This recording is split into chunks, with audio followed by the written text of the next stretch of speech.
understand how would you suggest, the communication aspect in today's time where there is a lot of work from home. You're not working face to face. You're in a remote environment. But imagine a situation of supply chain professionals. Products have to be moved. There's logistics from one country to another, from one location to another location, customer's location, supplier location.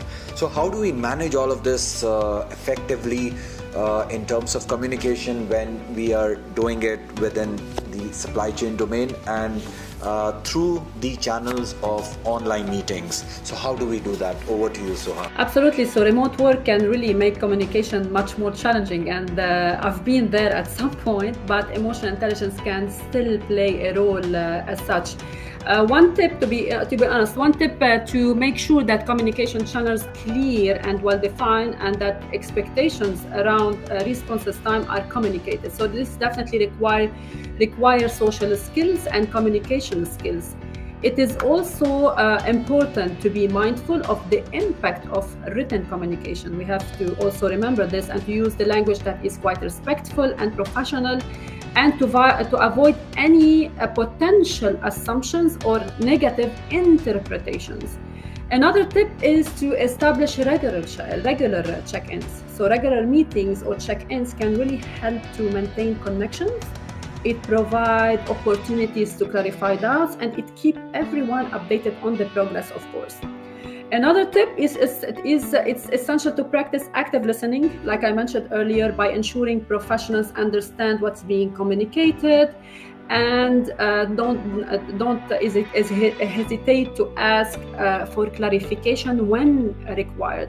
Lastly is to encourage feedback, and it's very important. And how do we do this? Is by creating a space where team members feel quite comfortable providing feedback or expressing concerns, and this definitely can be done by asking for their opinion, being receptive to their ideas, and addressing their concerns. Interesting answers, interesting things to learn from. Thank you very much, Soha. One last point that to our viewers, and some of these points have come up. How do we be part of the emotional intelligence fraternity? How did you land into this domain of emotional intelligence domain within the HR domain for the professionals out there? How did I land myself into the emotional intelligence? Emotional intelligence, and how do you recommend if somebody is a fresher, what is in it for them to come forward and join this industry?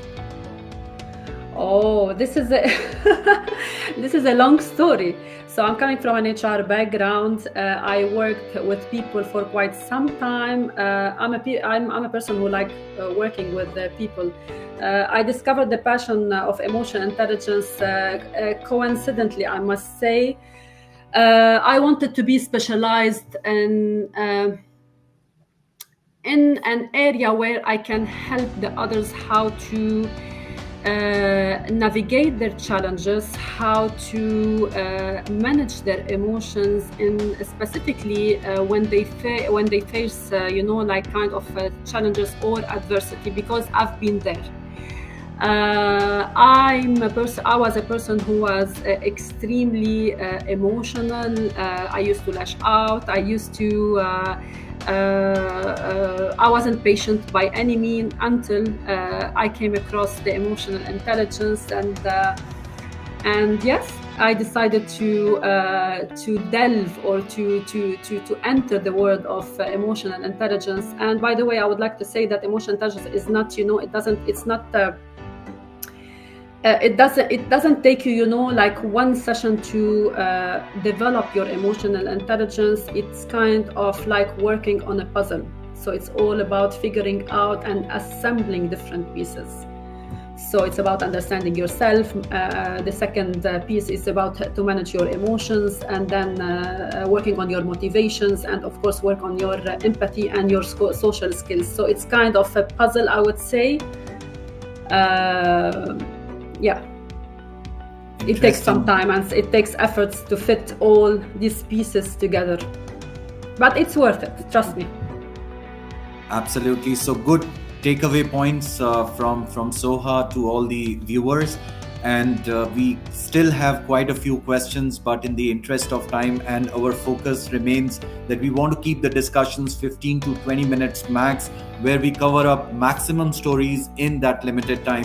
So once again, thank you very much. Thank you, Soha, for joining in, for your valued time and giving us those tips and tricks to work around within the supply chain section and managing the emotional intelligence in today's time.